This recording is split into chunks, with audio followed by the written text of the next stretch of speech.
The Chicago Teachers Union decided that it was okay to celebrate, well, to honor, I guess would be the better term in this instance, the passing away of a escaped killer of a cop, somebody who, thanks to bad prosecution, got away with several bank robberies.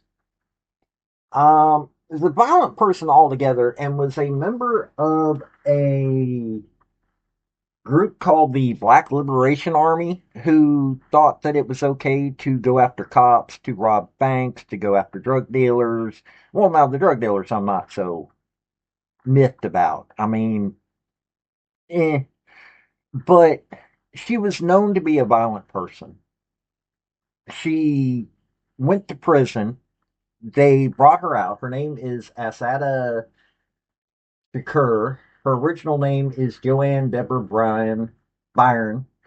Uh, and well, people are, you know, rightfully going after them for honoring this person who I doubt they honored, somebody like Charlie Kirk, but they're more than willing to celebrate somebody who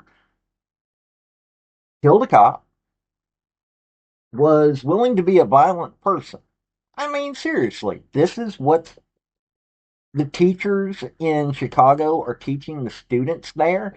Because if the teachers union is celebrating this Asada Shakur, then yeah, it tells you what the teachers are thinking. So, and also considering that the mayor there in Chicago is a proud person of the Chicago Teachers Union, it tells you a lot about him as well. So let's tell you a little bit about this woman and how bad this is.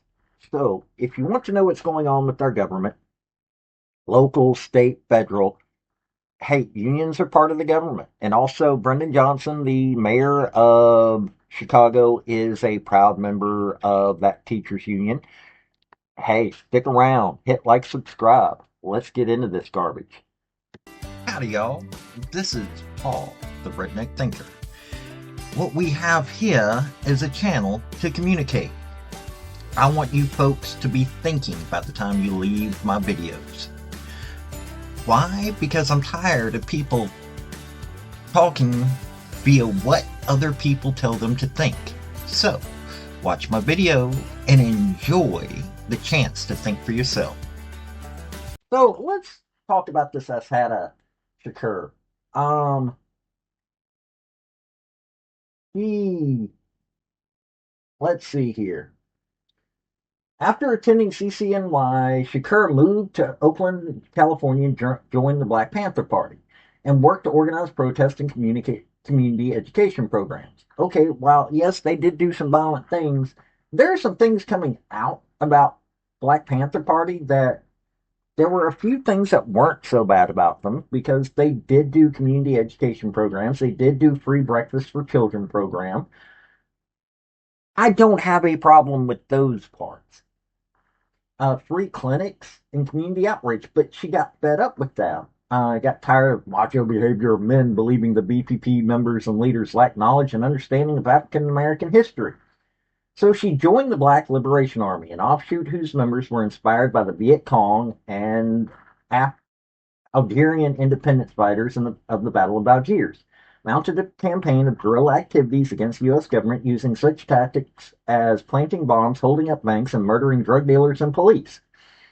She changed her name to Ashada Ula Bala Shakur, rejecting Joanne Chesimard as a slave name. And I also found that her name was also Joanne Deborah Byron. I don't know. Uh, so she said, I don't feel like no Joanne or no Negro or no American. I felt like an African woman, is what she said. So on April 6th, 1971, Kerr was shot in the stomach during a struggle with the guest at the Statler Hilton Hotel in Midtown Manhattan. According to police, Kerr knocked on Door's guest room and asked, "Is there a party going on here?" Then displayed a revolver and demanded money. So Well, somebody protected themselves against her. 1987, she confirmed to journalists that there was a drug connection in this bust, but refused to elaborate. Booked on charges, but well, she got away with it. But she eventually, uh, after a couple of bank robberies, she also was getting sought after. The reason she got into the shootout with the cops is because she had thrown a grenade. She was responsible for throwing a grenade into a police car, and she was wanted. And so on May 2nd, 1973, about 12:45 a.m., Ashada, along with Zaid Malik Shakur, I don't know if they were married, Sundiata Akoli, were stopped at the New Jersey Turnpike in East Brunswick by state troopers James Harper, backed up by Trooper Werner Förster, uh, in a second patrol vehicle for driving with the broken taillight. Also, the vehicle was slightly exceeding the speed limit. Recordings of Trooper Harper calling dispatch were played at trials of both the Collie and the Sata. The stop occurred 200 yards south of what was then the Turnpike Authority Administration Building. Coley was driving a two-door vehicle. Asada was seated in the right front seat, and Zaid was in the right rear seat. Trooper Harper asked the driver for identification, noticed the discrepancy, asked him to get out of the car, and questioned him at the rear of the vehicle. With okay, so they were doing the normal police thing, and in the opening statement of the jury, Hamlin said that Acoli shot Förster with a 38 caliber or Foster. It's spelled Forster,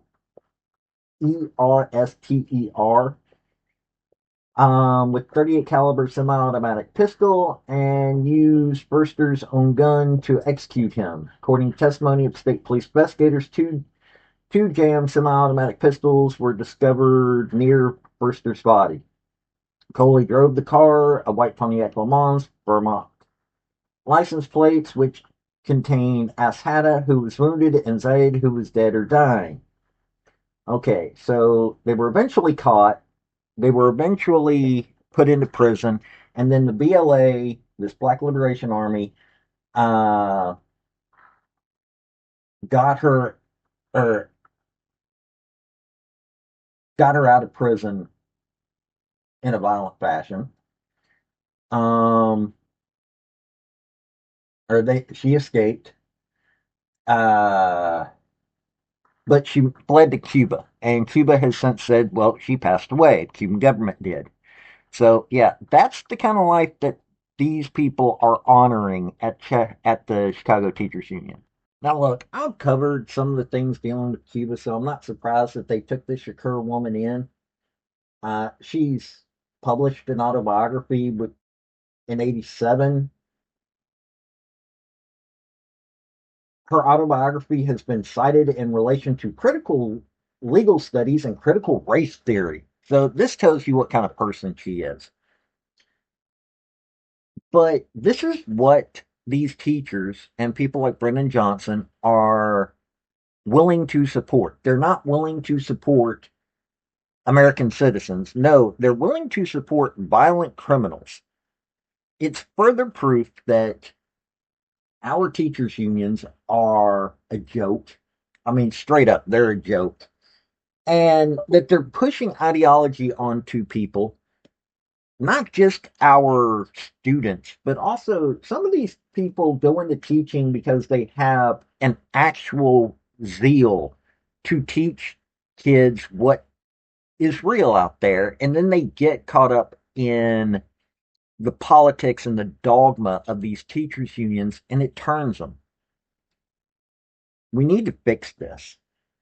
These teachers' unions are doing bad things to our country. Now, am I saying that you shouldn't, talk about things that are wrong in this country? No. What I'm saying is that you don't honor violent criminals, people who are willing to kill others for their ideology. But that's who the Chicago Teachers Union thinks is a perfect person to celebrate the life of. But what can you do? Oh, wait, we can vote people out of office that and work to remove the power of these teachers' unions. That's what we can do as regular American citizens. This has been Paul, the Redneck Thinker. Y'all have a good day now. Bye. So, folks, that's the story that I wanted to bring you on this video. And I just wanted to say thank you again for coming by. Well, hit like, subscribe, comment, all that fun stuff if you don't mind. Help me out. So, y'all have a good day now. Bye.